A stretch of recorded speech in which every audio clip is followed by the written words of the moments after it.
Hello, मेरा नाम doctor प्रांजल पांडे है और मैं कंसल्टेंट न्यूरोसर्जन हूँ। और आज मैं आपसे बात करना चाहता हूँ एक लेटेस्ट टेक्निक जो फील्ड ऑफ न्यूरोसर्जरी में आ चुकी है और कई पेशेंट्स को बहुत बेनिफिट देती है। और उस टेक्निक का नाम है मिनिमली इन्वेजिव सर्जरी। ये एक टर्म है जिससे आप ये एक्सप्लेन करते हैं कि चाहे हमें ब्रेन का ऑपरेशन करना हो, चाहे हमें स्पाइन का ऑपरेशन करना हो, वहां पर आप इंसिजन बहुत ही छोटा मारते हैं। की होल टाइप का इंसिजन होता है और अंदर जाकर आप पूरा ऑपरेट करते हैं।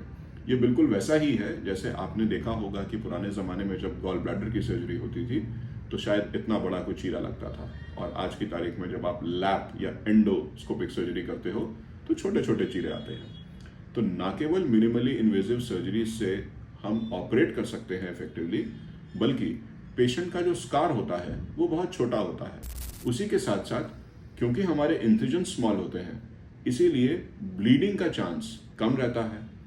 पेशेंट का जो ऑपरेशन के दौरान ब्लड का रिक्वायरमेंट है वो कई बार कम हो जाता है। जो एनेस्थीसिया का टाइम है वो भी कम हो जाता है, क्योंकि स्कार छोटा है, इंसिजन छोटा है, तो बंद करने में भी ज़्यादा टाइम नहीं लगता। उसी तरीके से जब पेशेंट ऑपरेशन के बाद आईसीयू या वार्ड में रहता है तो क्योंकि इंसिजन छोटा है तो उसकी दर्द की जितनी मेडिकेशंस हैं या उनका डोज काफ़ी कम हो जाता है, या कई कई बार तो हमें मल्टीपल मेडिकेशंस देने की भी ज़रूरत नहीं पड़ती।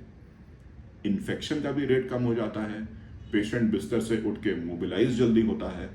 ना केवल उसकी छुट्टी जल्दी होती है, बल्कि प्रोफेशनल्स के लिए खास तौर पे या लेडीज जो हाउस पूरा संभालती हैं उनके लिए भी ये इतनी कारागार है, क्योंकि बहुत से लोग 2-4 दिन, 5 दिन, एक हफ्ते में वापस अपनी लाइफस्टाइल में आ जाते हैं या फिर अपने जॉब को ज्वाइन कर लेते हैं। तो आप जहां पर एप्लीकेबल हो मिनिमली इन्वेजिव सर्जरीज को, चाहे वो ब्रेन में हो चाहे वो स्पाइन में हो, आप इन्हें चूज करके सेफली आगे बढ़ सकते हैं।